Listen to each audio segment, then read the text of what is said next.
Good morning, my lovely little ghosts, and welcome to the Dark Orchard. I'm Laura, and this is an album review. As I said in my intro, this is an album review. More specifically, today I'm going to be talking about the new Motionless in White album, Scoring the End of the World. This both feels like a long-awaited album and also a nice treat because it hasn't been that long since they released their album Disguise. But at the same time, I feel like the band has really established a new sound. So then they used Scoring the End of the World to incorporate that new sound that we heard in Disguise with the sound for Motionless in White that we're all used to. The album itself is a treat, and that's the whole theme of what this review is going to be.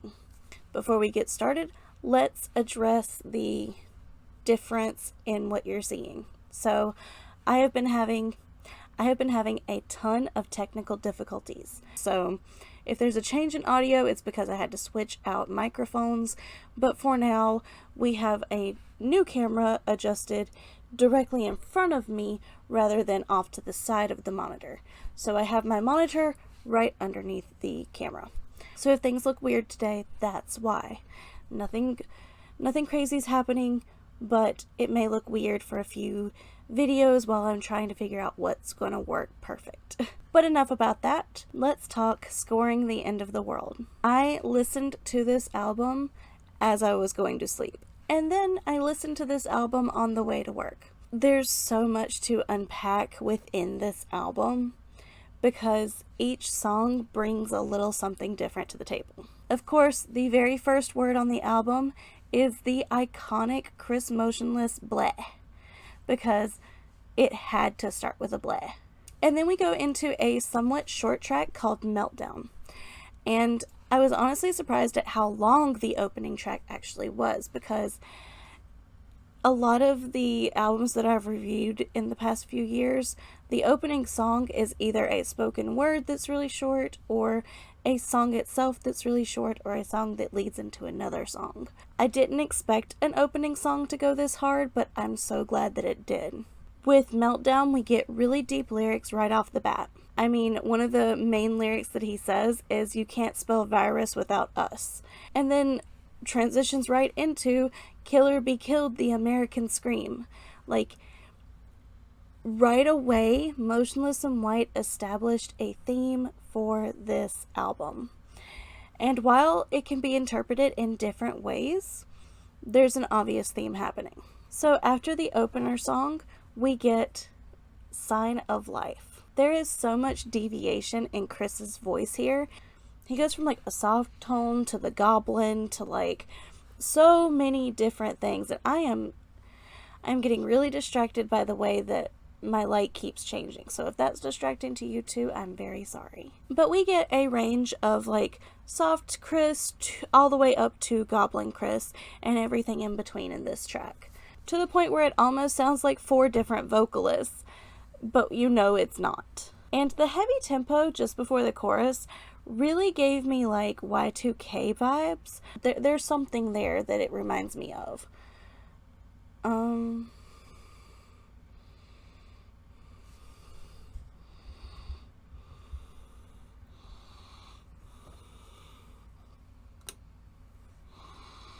No.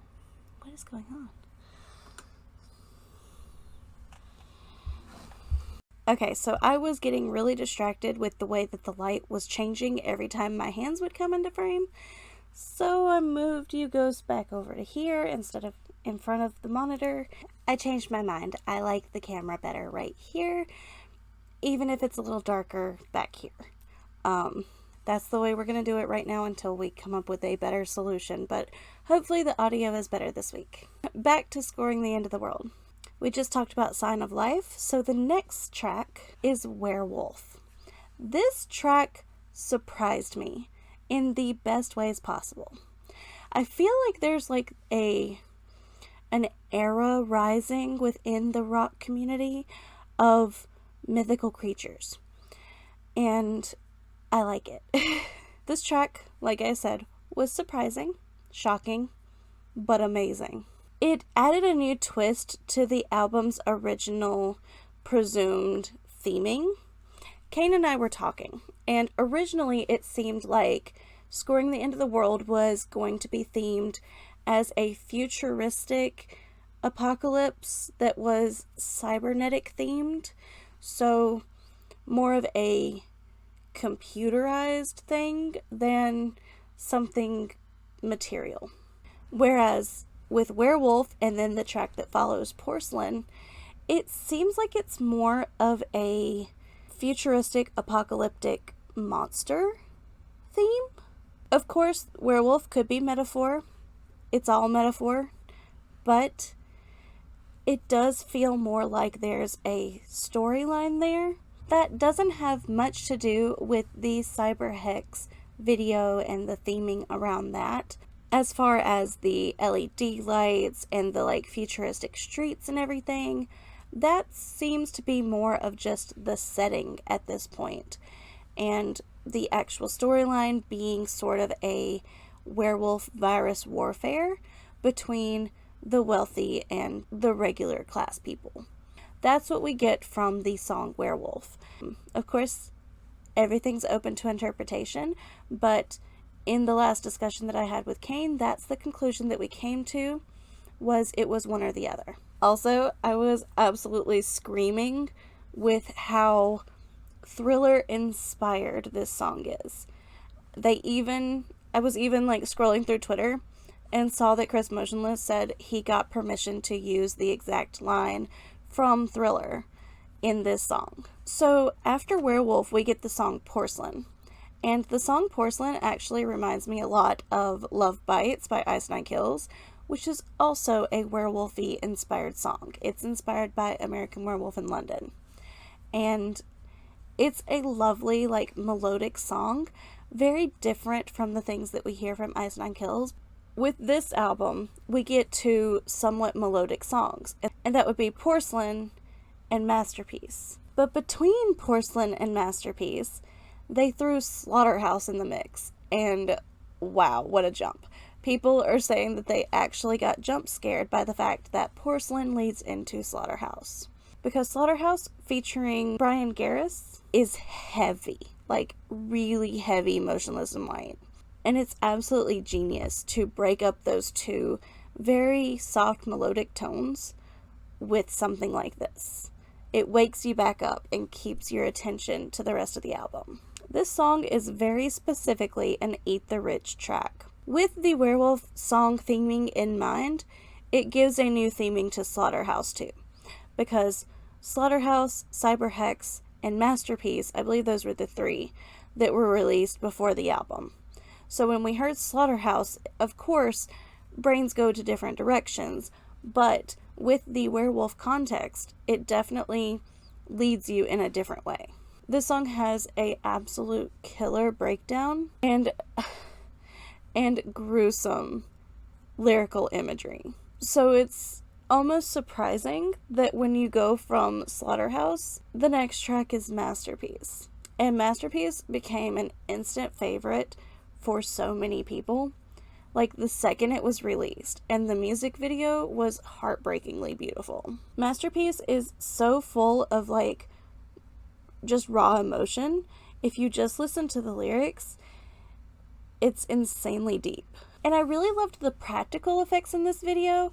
I've actually never done burn practical effects before, but watching the behind the scenes of this one really made me want to do that. Like, I've never actually done a burn makeup before, and I'd like to try. So if you'd like to see a Masterpiece inspired makeup thing, let me know. So after Masterpiece, we get Cause of Death.